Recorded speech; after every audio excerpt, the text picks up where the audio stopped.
Hello, everyone. My name is Rayana Monet Lafier, and I will be talking about the growing homeless population here in Nevada, more specifically with the population here in Las Vegas. So if you've been living under a rock and like you've not been outside or like just haven't come across the homeless population here in Nevada. Um, they are very prominent in Las Vegas. And if you're not aware of the situation, the U.S. Interagency Council on Homelessness recently did a comparative method study where they found out that Nevada has the ninth biggest homeless population across America, only following states like New York, Hawaii, California, etc. Since Las Vegas has been the biggest population in Nevada, it's no surprise that they account for majority of the homeless population here in Nevada. The current count is 5,645 people experiencing homelessness in Las Vegas alone.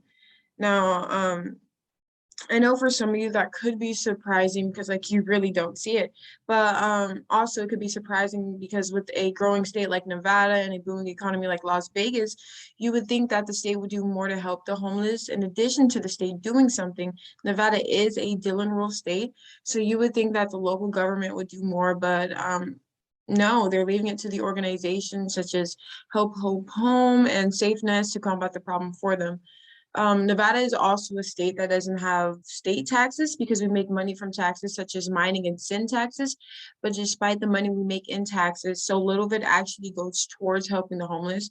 In reality, like this does make sense because we are an individualistic culture, so we don't really put much emphasis on the welfare of everyone. But yeah, I just think that was surprising that we're not doing as much to help the homeless. So going into the fact sheet, the homeless is categorized in two different ways. One is sheltered and the other is unsheltered. Sheltered is considered with being like staying in shelter, staying with friends, like couch hopping, etc.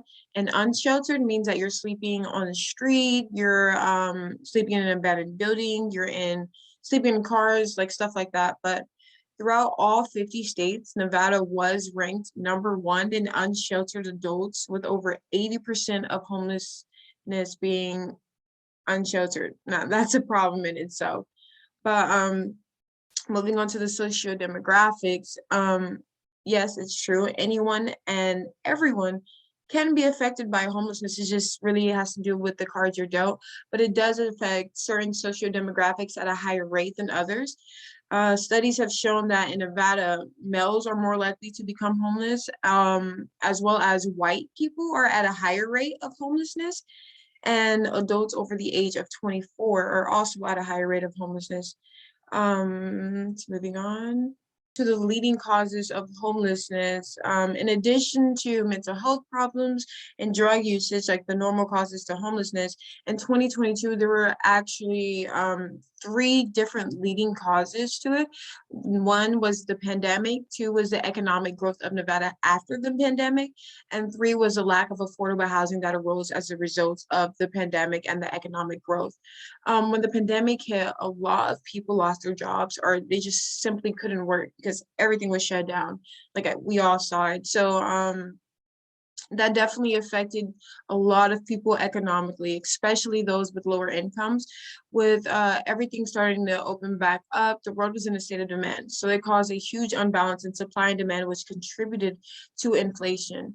Due to inflation, the price of rent skyrocketed 20%, as we can see on the page, since 2020, and less homes are being available on the home market. So homes that were available, the owners were pushing that price through the roof and able to basically take advantage of it.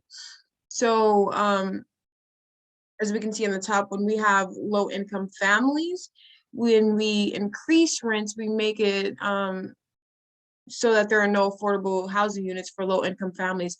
This leads to an increase in the homeless population.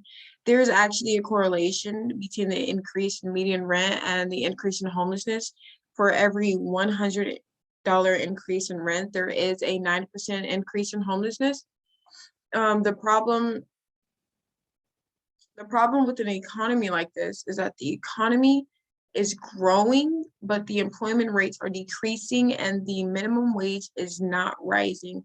As we all know that the minimum wage isn't rising as much to fit the the high living prices that are going up. I think this does contribute to the notion that in times like this, inflation is hurting the lives of the everyday working classmen, and the only ones really benefiting from inflation and pandemic in times like this are big corporations, like the oil companies or the housing market.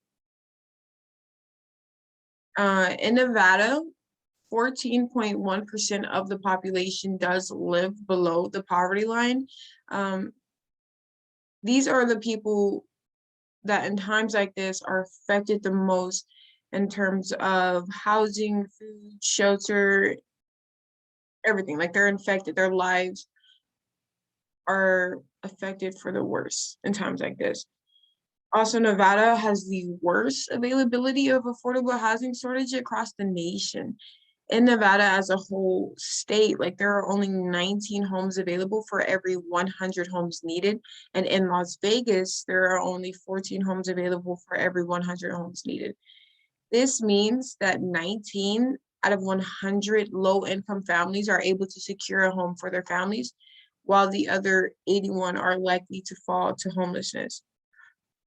I think that, as we can see right here, I said that there is a lack of public policies and at the state and local level, and it definitely affects homelessness. I think that the local and state government should do more because if not, the population is just going to keep growing. The homeless population is going to keep growing. Yeah, so that concludes my speech. I hope you learned something out of this. Thank you.